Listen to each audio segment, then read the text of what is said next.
Praise the lord. మన ప్రభు అయిన యేసుక్రీస్తు వారి శుభనామములో ఆశీర్వాద గడియలు అనే ఈ కార్యక్రమాన్ని వీక్షిస్తున్న మీకు మా వందనములు. ఈ టీవీ పరిచయ ద్వారా మేము మీ గృహాల్లోకి రావటం మా ధన్యతగా భావిస్తున్నాం. ఈ ఆశీర్వాద గడియలు అనే ఈ కార్యక్రమం ముందుకు కొనసాగించుటకు మీ ప్రార్థనలు మాకెంతో అవసరం. ఇప్పుడు నర్సాపురంలోని Saint Teresa vocational junior college director గారైన ఎం మోసెస్ గారు మనకు వర్తమానం అందిస్తారు. లోకరక్షకుడైన యేసుక్రీస్తు ప్రభుల వారి యొక్క శుభనామంలో ఆశీర్వాద గడియలు అనే ఈ మా కార్యక్రమం చూస్తున్న మీకు మా వందనములు. క్రమం తప్పకుండా మా కార్యక్రమాలు మీరు చూస్తూ మీరు చేస్తున్న ఫోన్ కాల్స్ ను బట్టి మరియు పంపిస్తున్న SMS ను బట్టి నేను దేవుని నామాన్ని కనపరుస్తూ ఉన్నాను. ఈ కార్యక్రమాలు ఇంకనూ ముందుకు కొనసాగించబడటానికి మీ ప్రార్థనలు మాకు ఎంతో అవసరమైనవి. దయచేసి మీ అనుదిన ప్రార్థనలో మా ఆశీర్వాద గడియలు అనే కార్యక్రమాల గురించి ప్రార్థించవలసిందిగా నేను మనవి చేస్తూ ఉన్నాను. మంచిది, ఒక వాక్యాన్ని చదువుకుని మన వాక్య ధ్యానానికి వెళదాం. మన బైబిల్ గ్రంథాలను తెరచి కీర్తన గ్రంథము 103వ కీర్తన 5వ వచనాన్ని మీకు చదివినిపిస్తున్నాను. కీర్తన గ్రంథము 103వ అధ్యాయము 5వ వచనంలో ఈ మాటను ఈ విధంగా ఉన్నది. పక్షిరాజు యవనము వలె నీ యవనము క్రొత్తదగుచున్నట్లు మేలుతో నీ హృదయమును తృప్తిపరచుచున్నాడు. మరొకసారి నేను చదువుతున్నాను. పక్షిరాజు యవనము వలె నీ యవనము క్రొత్తదగుచున్నట్లు మేలుతో నీ హృదయమును తృప్తిపరచుచున్నాడు. చిన్న ప్రార్థన చేసుకుని ప్రభు యొక్క సహాయాన్ని కోరదాం. అందరూ కళ్ళు మూసుకుందాం. కృపగల మా యేసు ప్రభువా, నీకు స్తోత్రంనైనా. నీ ప్రియబిడ్డలు నీ మాటలు వినడానికి ఎంతో ఆసక్తిగా ఎదురు చూస్తూ ఉన్నారు. మాకు కావలసిన మాటలు మీరు మాకు వినిపించండి ప్రభువా. నీకు స్తోత్రమును. నీ మాటలు ఎంతో శ్రేష్టమైనవి. నీ మాటల్లో జీవం ఉన్నది. శ్రేష్టమైన జీవం కలిగిన వెలుగైన నీ మాటలు మాకు వినిపించండి ప్రభువా. నీకు స్తోత్రమునైనా. మనుషుల మాటల వల్ల ఏ ప్రయోజనం లేదు నాయనా. నీ మాటల వల్ల మాకు ప్రయోజనం ఉన్నది అనే సత్యాన్ని తెలుసుకుని నీ మాటలు వినడానికి సిద్ధపడుతున్నాం. మా హృదయంలో కావలసిన మాటలు మాకు అనుగ్రహించమని, ఈ సమయాన్ని మాకు దీవెనకరంగాను ఆశీర్వాదకరంగా ఉంచమని యేసు నామములో అడుగుచున్నాను తండ్రి, ఆమేన్. ప్రియమైన దేవుని బిడ్డలారా, చదువుకున్న లేఖన భాగంలో నుండి కొద్దిసేపు నేను వాక్యాన్ని ధ్యానం చేయాలని ఆశపడుతూ ఉన్నాను. వాక్యంలో రాయబడిన మాట, పక్షిరాజు యవనము వలె నీ యవనము క్రొత్తదగుచున్నట్లు మేలుతో నీ హృదయమును తృప్తిపరచుచున్నాడు అని 103వ కీర్తనలో రాయబడుతూ వచ్చింది. 103వ కీర్తనను మనం చాలా పర్యాయములు చాలా సందర్భాలలో మన గృహాలలో గాని సంఘంలో గాని స్తుతికుటాలు జరుగుతున్నప్పుడు ఎక్కువగా ఈ కీర్తన మనం చదువుతూ ఉంటాం, ధ్యానం చేస్తూ ఉంటాం. చాలా మంది క్రైస్తవ బోధకులు కూడా ఈ వచనం అధ్యాయం మీద ఎన్నెన్నో ప్రసంగాలు చేస్తూ వచ్చారు. ఈ రోజున దీనిలో నుండి కొంత సత్యాన్ని మనం తెలుసుకోవాలని ఆశపడుతున్నాను. 5వ వచనాన్ని మీ మధ్య ఉంచి ఉన్నాను. పక్షిరాజు యవనము వలె నీ యవనము క్రొత్తదగుచున్నట్లు మేలుతో నీ హృదయమును తృప్తిపరచుచున్నాడు అనే మాటను మనం చదివి ఉన్నాం. ప్రియమైన దేవుని బిడ్డలారా, పక్షిరాజు అనే ఒక పక్షిని గురించి ఈ లేఖన భాగంలో ప్రస్తావిస్తూ వచ్చారు. కేవలం ఇక్కడ మాత్రమే కాకుండా బైబిల్ గ్రంథంలో చాలా పర్యాయములు పక్షుల గురించి కానివ్వండి, జంతువుల గురించి కానివ్వండి, కొంత వివరణ, కొన్ని పోలికలు పాల్చబడుతూ వచ్చాయి. మానవునికి గురించిన విషయాలు చెప్పవలసి వచ్చినప్పుడు, మానవునికి హితబోధ చేయవలసి వచ్చినప్పుడు దేవుడైన యెహోవా కానివ్వండి, లేక నూతన నిబంధనలో యేసుక్రీస్తు ప్రభుల వారు కానివ్వండి, బైబిల్ గ్రంథంలో చాలా పర్యాయములు మానవునికి హితబోధ చేయడం కోసం, మానవుని ఎట్లా ఉండాలో మానవుడు అలా చెప్పడం కోసం యేసుక్రీస్తు ప్రభుల వారు కానివ్వండి, దేవుని వాక్యం కానివ్వండి, కొన్ని జంతువులను కొన్ని పక్షులను పోల్చి మాట్లాడుతూ వస్తూ వచ్చారు. మన అందరికీ బాగా తెలిసిన కొన్ని సన్నివేశాలు నేను ముందు ఉంచి వాక్యంలోకి వెళ్తాను. ప్రియమైన దేవుని బిడ్డలారా, కీర్తన గ్రంథము 42వ అధ్యాయము 1వ వచనములో మనందరికీ తెలిసిన మాట ఒకటి రాయబడి ఉంది.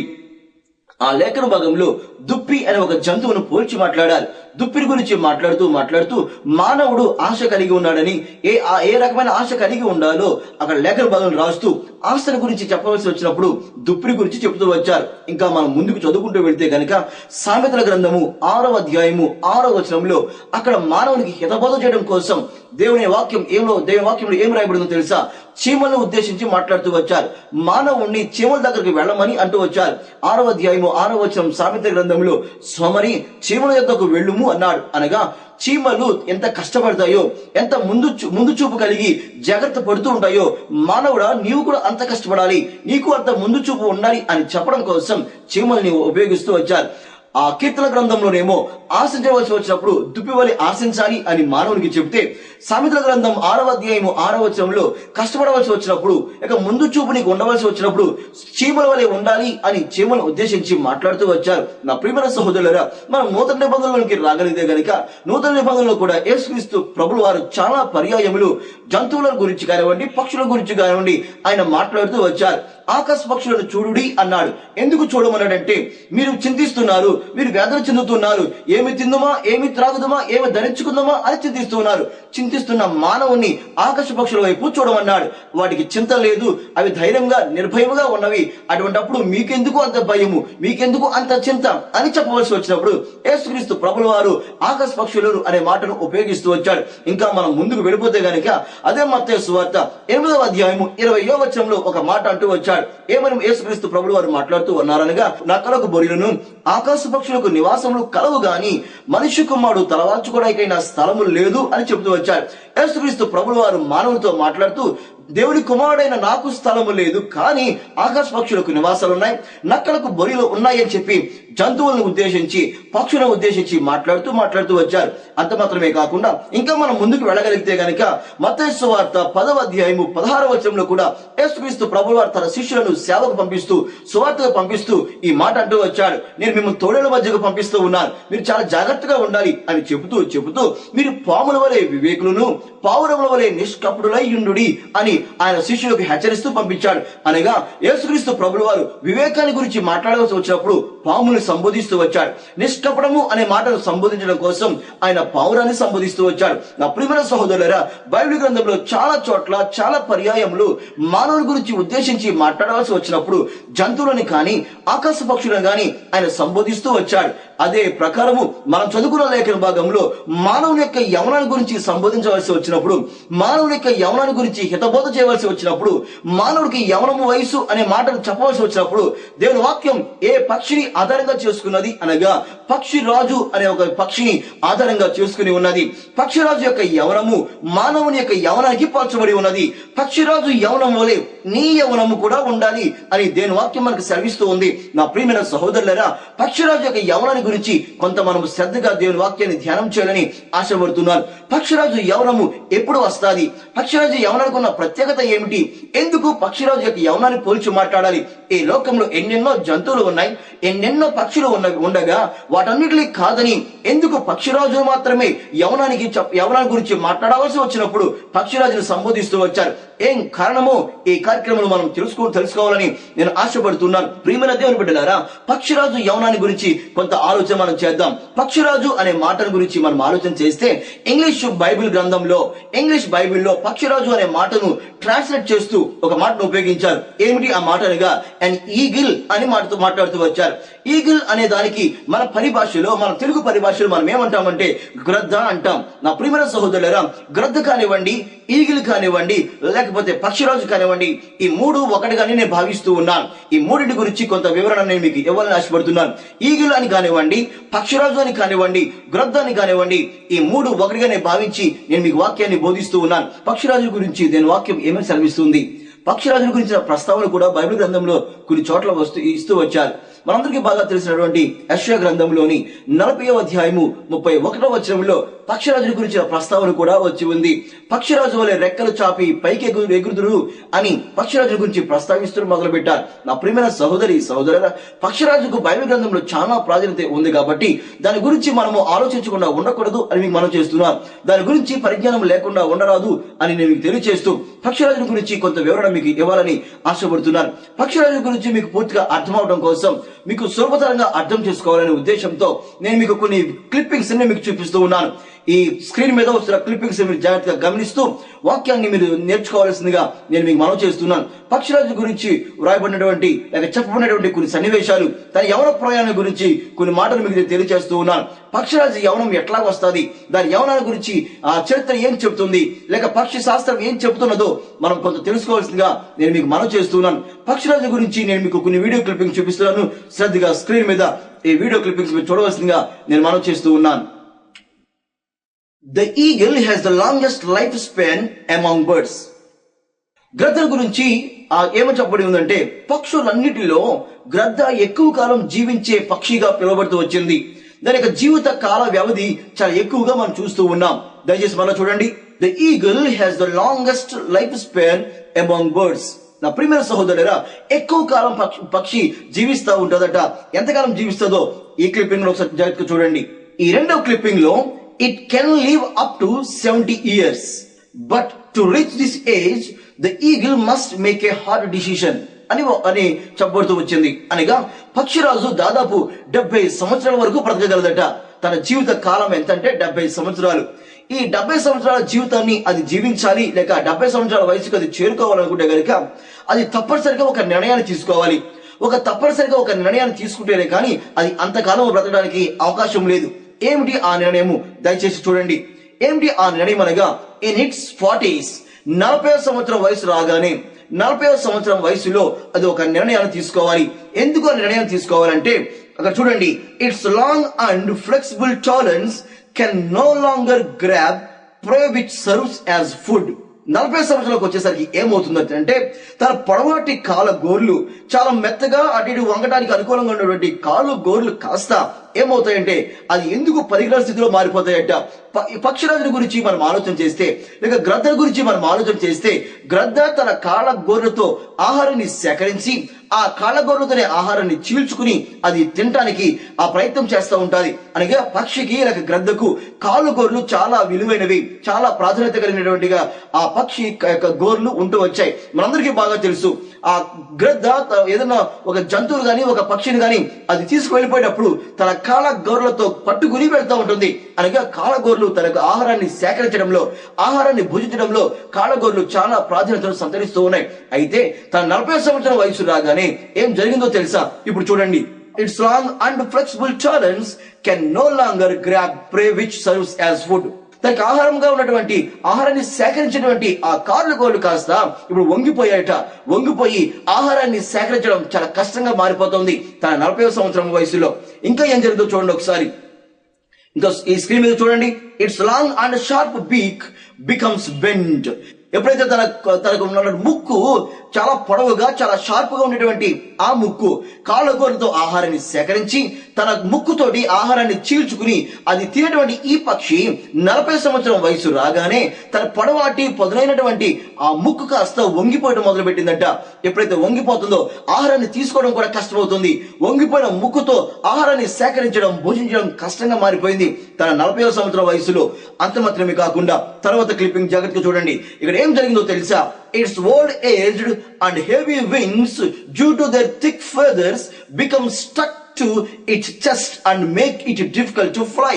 40 సంవత్సరం వయసు రాగానే మొట్టమొదటిగా కాళ్ళు గోర్లు పనికి రాకుండా పోయాయి. నోటికి ఉన్నటువంటి పదునైనటువంటి ముక్కు కాస్త వంగిపోయి ఆహారాన్ని భుజించడమే కష్టంగా అయిపోయినటువంటి ఈ యొక్క పక్షిరాజు లేక ఈ యొక్క గ్రద్దకు ఆ ఒంటి మీద ఉన్నటువంటి ఆ 40 సంవత్సరంలో తన శరీరం మీద ఉన్నటువంటి ఆ రెక్కలు కానివ్వండి, ఈకలు కానివ్వండి చాలా బరువుగా మారిపోయి ఆ శరీరం మీద ఉన్న ఈకలు కాస్త చాలా గట్టిగా అయిపోయి ఎంత కష్టమైపోయిందో తెలుసా? తను ఎగరలేనంత స్థితిలోనికి అది వచ్చేస్తుంది. ఇక ఎగరలేని పరిస్థితిలోకి అది వెళ్ళిపోతుంది. ఒక పక్కన ఆహారం భుజించడానికి కాళ్ళు గోర్లు పనికి రాకుండా పోయాయి, మరొక పక్కన ముక్కు పనికి రాకుండా పోయింది, మరొక పక్కన శరీరం మీద ఉన్నటువంటి ఈకలు చాలా బరువు అయిపోయి ఇక ఎగరలేని పరిస్థితిలోనికి ఇది వచ్చేసింది తన 40వ సంవత్సరంలో. నా ప్రియమైన దేవుని బిడ్డలారా, మీరు వాక్యాన్ని శ్రద్ధగా గమనిస్తూ ఉండండి. ముందుకు వెళ్దాం మనం. తర్వాత క్లిప్పింగ్ చూపిస్తాను, జాగ్రత్తగా వినండి. దెన్ అప్పుడు the eagle is left with only 2 options: die or go through a painful process of change which lasts 150 days. ప్రియమైన సహోదరులారా, దెన్ అనగా ఎప్పుడో తెలుసా? తన 40వ సంవత్సరంలో కాళ్ళు గోర్లు పనికి రాకుండా, ముక్కు పనికి రాకుండా, తన శరీరం మీద ఈకలు, ఈ వెంట్రుకలు లేక ఇవన్నీ బరువైపోయి ఎగరలేని స్థితిలో ఉన్నప్పుడు దానికి 2 అవకాశాలు ఇవ్వబడ్డాయట. 2 అవకాశాలు ఉన్నాయి. ఏమిటి ఈ అవకాశాలు అనగా, ఒకటి చనిపోవటం. ఇంకా అట్లాగే ఉండే కనుక అది 40వ సంవత్సరంలో చనిపోతుంది. కానీ అది చనిపోకుండా ఉండడానికి 2వ ఆప్షన్ కూడా ఉంది, 2వ అవకాశం కూడా ఉంది. ఏమిటి ఆ అవకాశం అనగా 150 రోజులు జరిగే ఒక భయంకరమైన నొప్పి కలిగించే ఆ ప్రక్రియకు ఈ పక్షిరాజు అంగీకరించాలి. ఆ నొప్పి కలిగించే, బాధ కలిగించే ఆ ప్రక్రియకు ఈ పక్షిరాజు అంగీకరించాలి. ఒకటి చనిపోవటం, లేదంటే ఆ నొప్పిని భరిస్తూ 150 రోజులు జరిగే ఆ ప్రక్రియకు అంగీకరించాలి. ఏంటి ఆ ప్రక్రియ? ఇది చనిపోకుండా బ్రతకాలని ఆశపడింది, ఇంకొక 30 సంవత్సరాలు బ్రతకాలని ఆశపడింది కాబట్టి ఇది ప్రక్రియకు అంగీకరించింది. దాదాపు 5 నెలల కాలము ఒక భయంకరమైన ప్రక్రియకు, బాధ కలిగించే ఒక ప్రక్రియకు అది పూనుకున్నది. ఏమిటి ఆ ప్రక్రియ అనగా, దయచేసి ఇప్పుడు ఈ క్లిప్పింగ్ శ్రద్ధగా చూడండి ఒకసారి. The process requires that the eagle fly to a mountain top and sit on its nest. ఇప్పుడు ఏం చేస్తుందో తెలుసా? 150 రోజుల నొప్పిని కలిగించే, బాధలు కలిగించేటువంటి ఆ యొక్క ప్రక్రియకు అది అంగీకరించి చాలా ఎత్తైన స్థలంలో ఉన్నటువంటి ఒక కొండ మీదకు వెళ్లిపోయి అక్కడ అది కూర్చున్నదట. అది కూర్చుని అక్కడ ఏం చేస్తుందో తెలుసా? ఆ కొండ మీద కూర్చుని తన గుడారాన్ని ఏర్పాటు చేసుకున్నదట. వేసుకున్న తర్వాత మళ్ళీ నెక్స్ట్ క్లిప్పింగ్ చూడండి ఒకసారి. నెక్స్ట్ క్లిప్పింగ్ శ్రద్ధగా చూడండి. There the eagle knocks its beak against a rock until it flucks it out. అక్కడ ఏం చేస్తుందో తెలుసా?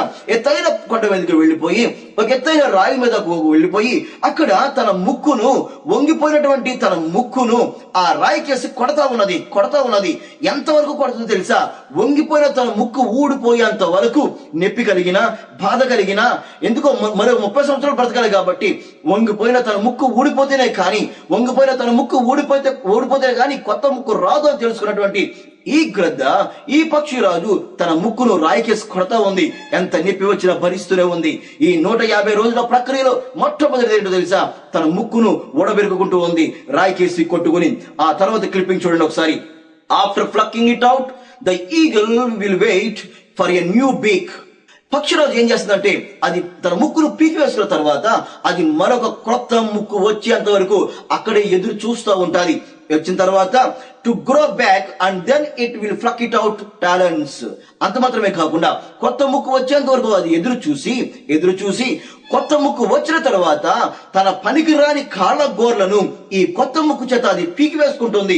చూడండి ఒకసారి. కొత్త ముక్కు కలిగి క్లిప్పింగ్ శ్రద్ధగా చూడండి. ఆ కొత్త ముక్కు కలిగి ఇప్పుడు ఆ కాళ్ళ గోర్లను పీకోవడం కోసం అది ప్రయత్నం చేస్తా ఉంది. ఈ సత్యం మనం తెలుసుకోవాల్సిందిగా మీకు మనం చేస్తున్నాను.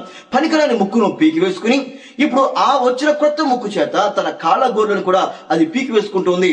ఆ తర్వాత క్లిప్పింగ్ మీరు చూడండి ఒకసారి. ఇక్కడ ఏం రాయబడిందో తెలుసా? When its new talons grow back, the eagle starts plucking its old-aged feathers.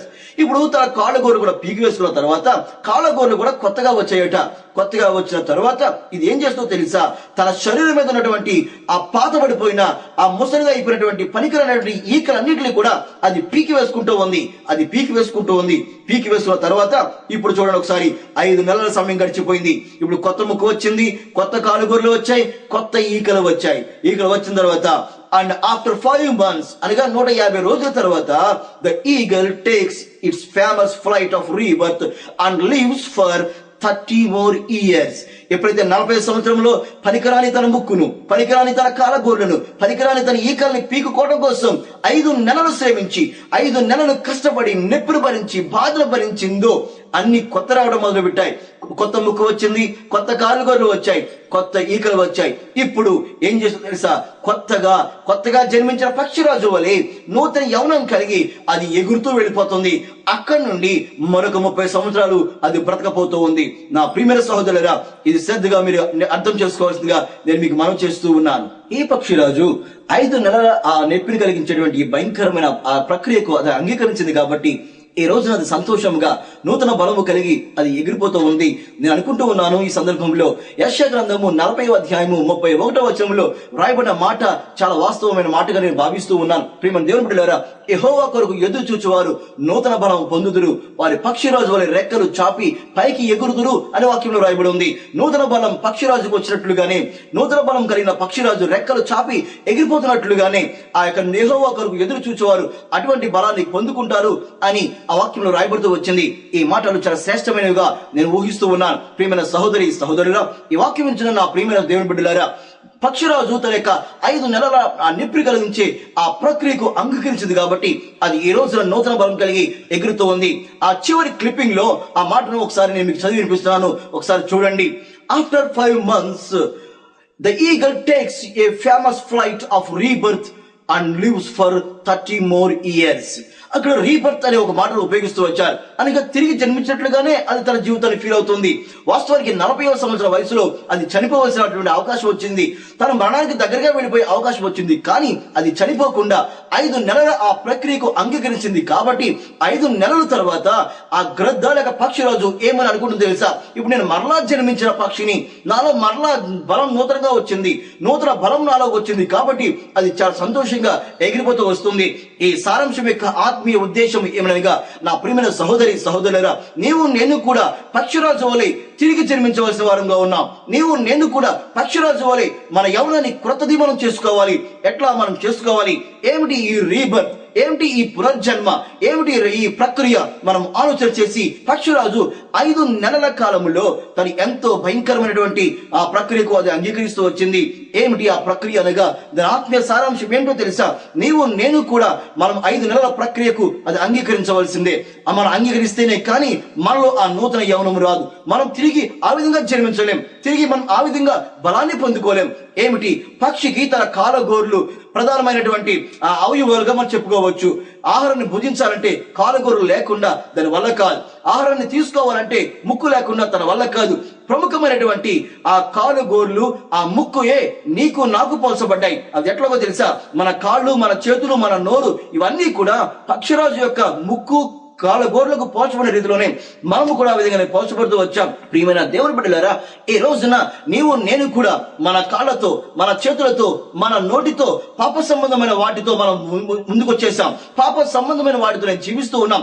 పాప సంబంధమైన కాళ్ళు, పాప సంబంధమైనటువంటి చేతులు, పాప సంబంధమైన నోటిని, వీటన్నిటిని నుండి మనం విడుదల కాబడితేనే, వీటన్నిటిని మనం తుంచి వేసుకుంటేనే కానీ, వీటన్నిటిని పీకి వేసుకుంటేనే కానీ పక్షిరాజుకు రావాల్సినటువంటి యవనము నీకు నాకు రాదు అని మనం చేస్తున్నాం. ఇది ఎట్లాగూ అనగా కాళ్ళను తెంచుకోమని నేను చెప్పడం లేదు, చేతులను తీసివేసుకోమని నేను చెప్పడం లేదు. కానీ దాన్ని చేసే పనులను తీసివేసుకోవాలి అని మీకు తెలియజేస్తున్నాను. ఒక రోజున యేసుక్రీస్తు ప్రభువు వారు నికోదేము అనే ఒక పరిచయుడితో మాట్లాడుతూ ఒకరు కొత్తగా జన్మిస్తేనే కానీ పరలోక రాజ్యానికి చేరడు అన్నాడు. అనగా పక్షిరాజు ఎలాగైతే తన రీబర్త్ కలిగి ఉన్నదో, తిరిగి జన్మించిందో, మానవుడు కూడా తిరిగి జన్మిస్తేనే కానీ పరలోకానికి వెళ్ళలేడు అని యేసుక్రీస్తు ప్రభువు వారు నికోదేముతో చెబుతూ వచ్చారు. నీవు నేను ఏ వయసులో ఉన్నా పర్వాలేదు, ఏ స్థాయిలో ఉన్నా పర్వాలేదు, నీవు నేను కూడా పక్షిరాజు వలె తిరిగి జన్మించిన అనుభవం మనకు కావాలి. తిరిగి జన్మించినటువంటి ఆ సన్నివేశం మనకు కావాలి. ఎట్లా మనం తిరిగి జన్మించాలి? ఆ రోజున గ్రద్ద లేక పక్షిరాజు తన కాళ్ళగోర్లను, తన ముక్కును, వీటన్నిటిని తీసివేసుకుని తిరిగి కొత్తగా బలం పొందుకున్న రీతిలోనే నీవు నేను కూడా తిరిగి జన్మించాలి. ఎట్లా తిరిగి జన్మించాలి అనగా యేసుక్రీస్తు ప్రభువు వారే ఆ యోహాను సువార్త 3వ అధ్యాయము 3, 4, 5 వచనాలలో మాట్లాడుతూ వచ్చాడు. ఒకడు నీటి మూలంగాను ఆత్మ మూలంగా జన్మించాలి అని యేసుక్రీస్తు ప్రభువు వారు చెప్పారు. నీకు నాకు రీబర్త్ ఎట్లాగ వస్తుంది? నీవు నేను పక్షిరాజు వంటి యవనాన్ని ఎట్లా కలిగి ఉండాలో తెలుసా? మనము కూడా తిరిగి జన్మించినటువంటి అనుభవం మనకు ఉండాలి. అది ఎట్లా అనుభవం ఉండాలంటే వాక్యము చేత. నీటి మూలము అనగా నీరు అనగా బైబిల్ గ్రంథంలో దేని వాక్యానికి సాదృశ్యంగా ఉన్నది. వాక్యము చేత మనము జన్మించాలి. వాక్యము చేత పొడవబడి, వాక్యము చేత గుచ్చబడి, వాక్యము చేత మారుమనసు పొంది, వాక్యము చేత పాపాలు ఒప్పుకొని బాప్తిసం పొందడమే తిరిగి జన్మించటం. నా ప్రియమైన సహోదరులారా, పేతురు గారు పెంతెకొస్తు దినాన చేసిన ఒక ప్రసంగానికి దాదాపు 3000 మంది రక్షణ పొందినట్లుగా మన వాక్యము చూస్తూ ఉన్నాం. ఈ 3000 మంది కూడా వాక్యము చేత పొడవబడి, వాక్యము చేత గుచ్చబడి, వాక్యము చేత తాకబడి వారు తమ జీవితాలను మార్చుకుని కొత్త జీవితాన్ని జీవించడానికి వాళ్ళు ముందుకు వస్తూ ఉన్నారు. ఈ మాటలు వింటున్నా నా ప్రియమైన సహోదరి సహోదరుడా, పక్షిరాజు యవనం వలె నీ యవనం నా యవనం కూడా కొత్తది అవ్వాలంటే, నీవు నేను కూడా తిరిగి జన్మించాలంటే 5 నెలల ప్రాసెస్ మనం అంగీకరించాలి. 150 రోజుల నొప్పి కలిగించే ఆ ప్రాసెస్ అంగీకరించాలి. వాక్యం మనలోనికి వచ్చి గుచ్చుకున్నప్పుడు ఆ వాక్యం నొప్పి కలిగిస్తూ ఉండాలి. ఆ వాక్యం నొప్పి కలిగించినప్పుడు దాన్ని అంగీకరించగలిగితే, నువ్వు దానికి ఇష్టపడగలిగితే నిజంగా నువ్వు పక్షిరాజు వలె తిరిగి జన్మించడానికి అవకాశం ఉంటుంది అని మీకు తెలియజేస్తూ ఉన్నాను. ఆత్మ అన్న చోట్ల పెద్ద అక్షరంతో రాసి ఉంటే గనుక అది పరిశుద్ధాత్మకు సాదృశ్యంగా ఉన్నది. పరిశుద్ధాత్మ చేత మనం తిరిగి జన్మించాలి. పరిశుద్ధాత్మను ఎట్లాగా మనం తిరిగి జన్మింపజేస్తాడు అనగా ఆ యోహాను సువార్త 16వ అధ్యాయము 1వ వచనంలో మనం చదువుకుంటే గనుక ఆత్మ వచ్చి మనల్ని సర్వసత్యంలో నడిపిస్తుంది. అంత మాత్రమే కాకుండా కాకుండా ఆ పై వచనాలలో ఒక మాట వ్రాయబడి ఉంది. ఆత్మ వచ్చి నీలో నాలో ఉన్నటువంటి పాపాన్ని ఒప్పింపచేస్తుంది, లోకమును కూడా ఒప్పింపచేస్తుంది అని ఆ వచనంలో రాస్తూ వచ్చారు. నా ప్రియమైన దేవుని బిడ్డలారా, ఆత్మయే నీలో నాలో ఉన్నటువంటి ఆ పాపాలను ఒప్పింపచేసి ఆ నొప్పిని కలిగించి మనం పాపాలు ఒప్పుకునేలాగా చేస్తూ వచ్చింది. అలా ఎప్పుడైతే మనం పాపాలు ఒప్పుకున్నామో, పాప జీవితాన్ని మనం ఎప్పుడైతే విడిచిపెట్టామో, పాప సంబంధమైన కాళ్ళను, పాప సంబంధమైన ముక్కును, పాప సంబంధమైనటువంటి ప్రతి క్రియను మనం విడిచిపెట్టామో, ఆ రోజు నుంచి ఏం జరుగుతుందో తెలుసా? కొత్త జీవితం కొత్త యవనం మనకు వస్తుంది. వచ్చి మరికొంత కాలము బ్రతకడానికి, ఆత్మీయముగా చాలా కాలము మనం దేవుని దగ్గర బ్రతకడానికి, ఎన్నెన్నో యుగాలు బ్రతకడానికి మనకి అవకాశం ఉంటుంది. ఈ వాక్యం నుంచి నా ప్రియమైన సహోదరుడా, లోక సంబంధమైన, పాప సంబంధమైన, శారీరక సంబంధమైన వాటిలన్నింటిని త్రుంచి వేసుకుని ఆత్మీయంగా మనం తిరిగి జన్మించగలిగితే, ఆత్మీయంగా యవనాన్ని మనం పొందుకోగలిగితే, ఆ యుగాలు ఆ పరలోకంలో నిత్యము బ్రతకడానికి అవకాశం ఉంటుంది. ఒకవేళ గ్రద్ద గనుక, పక్షిరాజు గనుక 5 నెలల ఆ భయంకరమైన ప్రాసెస్ ని, ఆ నొప్పి కలిగించే ప్రాసెస్ ను అంగీకరించకపోతే తన 40వ సంవత్సరంలోనే అది చనిపోవలసి వచ్చేది. కానీ అది చనిపోవడం తనకి ఇష్టం లేక మరొక 5 నెలల ఆ ప్రక్రియకు అంగీకరించి మరొక 30 సంవత్సరాలు బ్రతికినట్లుగానే ఈ మాటలు వింటున్న నీవు నేను చిరకాలము యుగాలు పరలోకంలో బ్రతకాలంటే, దేవుని దగ్గర నిత్యము ఉండాలంటే నీవు ఈ ప్రక్రియకు అంగీకరించాలి. ఏమిటి ఆ ప్రక్రియ తెలుసా? పక్షిరాజు తన ప్రక్రియలో ఆ యొక్క శరీరం మీద ఉన్నటువంటి ఆ ఈకలను ఎట్లాగైతే పీకి వేసుకుంటుందో, నొప్పి వచ్చినా సరే, బాధ కలిగినా సరే తన ముక్కును ఎలా తుంచుకుంటుందో, నొప్పి కలిగినా తన కాళ్ళగోళ్ళను ఎట్లాగా కాదనుకుంటుందో, అట్లాగా నీలో ఉన్న పాపాన్ని విడిచిపెట్టడప్పుడు, దేవుని వాక్యం నేను పొడిచినప్పుడు, దేవుని వాక్యం చేత నీవు పడవబడినప్పుడు, ఆ నొప్పిని అంగీకరించి ఆ నొప్పికి తలవగలిగితే, ఆ నొప్పిని నువ్వు భరించగలిగితే, నువ్వు కూడా పక్షిరాజు వలె కొత్త యవనం కలిగి, నూతన యవనాన్ని కలిగి, నూతన ఆలోచనలు కలిగి, నూతన జీవితాన్ని కలిగి, యేసుక్రీస్తులో నూతన బిడ్డగా తిరిగి జన్మించిన బిడ్డగా నీవు ఉండడానికి అవకాశం ఉంది. ఈ మాటలు వింటున్న నా ప్రియమైన సహోదరులారా, పక్షిరాజు యవనం వలె నీ యవనం క్రొత్త దాగితేనే దేవుని కోసం నువ్వు జీవించగలవు. పక్షిరాజు యవనం వలె నీ యవనం ఉంటేనే నువ్వు దేవునిలో జీవించగలవు. ఈ యవనం లేకపోతే ఈ లోకంలో నువ్వు ముగించవలసి వస్తుంది. ఈ యవనం లేనివారు ఈ లోకంలో తమ ప్రాణాలు విడిచిపెట్టాలి. కానీ ఈ యవనం ఉన్నవారు, పక్షిరాజు యవనం కలిగినటువంటి దేవుని బిడ్డలు చిరకాలము దేవుని దగ్గర నివసిస్తారు. అటువంటి నివసించడానికి నువ్వు ఇష్టపడమని నేను కోరుతున్నాను. నేను చిన్న ప్రార్థన చేసి ఈ మాటలు ముగిస్తున్నాను. అందరూ కళ్ళు మూసుకుందాం. ప్రేమలో మా తండ్రి, నీకు స్తోత్రమునైనా. పక్షిరాజుని ఈ సందర్భంలో మా ముందు ఉంచున్నారు. పక్షిరాజు యవనం ఎట్లాగ వస్తుందో మేము తెలుసుకున్నాం ప్రభా. మా యవనం కూడా అట్లా ఉండడానికి సహాయం గ్రహించండి. పక్షిరాజు తన 150 రోజుల ఆ నొప్పి కలిగించి ఆ ప్రక్రియకు అంగీకరించి నూతన బలాన్ని పొందుకుని, నూతన శక్తిని పొందుకుని తిరిగి ఎగిరి 30 సంవత్సరాలు బ్రతికినట్లుగానే మేము కూడా ఈ లోకంలో ఈ ప్రక్రియకు అంగీకరించి ప్రభా, పరలోకంలో నీతో చిరకాలము జీవించే కృపను అనుగ్రహించమని, మరొక కాలం నీ సన్నిధిలో బ్రతకడానికి అవకాశం దయచేయమని ఈ ప్రార్థన అంగీకరించి మా ప్రియబిడ్డలందరినీ దీవించి ఆశీర్వదించమని యేసు నామములో అడుగుచున్నాను తండ్రి, ఆమేన్. మీ అందరికీ వందనాలు. మరలా వచ్చే వారం ఇదే సమయానికి ఇదే ఛానల్లో మా కార్యక్రమాలు చూడవలసిందిగా నేను మీకు తెలియజేస్తూ ఉన్నాను. దేవుడు మనందరినీ దీవించును గాక. ఆమేన్. ఈ వర్తమానం మీకు మీ కుటుంబాలకు ఎంతో ఆశీర్వాదకరంగా ఉందని భావిస్తున్నాం. మీ సలహాలకు, సందేహాలకు మరియు ప్రార్థనా అవసరతల కొరకు మమ్మల్ని సంప్రదించగలరు. నర్సాపురం పట్టణంలో బ్రదర్ ఎం. మోసెస్ గారిచే ప్రారంభింపబడిన Saint Teresa vocational junior college నందు ఎంతో మంది విద్యార్థులు శిక్షణ పొంది అనేకమైన ఉద్యోగాల్లో స్థిరపడి ఉన్నారు. మా కళాశాలలో 10వ తరగతి కంప్లీట్ చేసిన విద్యార్థులకు ఇంటర్మీడియట్ లో MPHW nursing, medical lab technician, electrical, wiring and computer science and engineering లో అడ్మిషన్స్ జరుగుతున్నవి. మా కళాశాలలో ఉచిత విద్యతో పాటు ఉచిత హాస్టల్ వసతి కలదు. మీ పూర్తి వివరముల కొరకు మమ్మల్ని సంప్రదించగలరు. మా address M. Moses, director, Saint Teresa vocational junior college, Tailorpeta, Narsapur.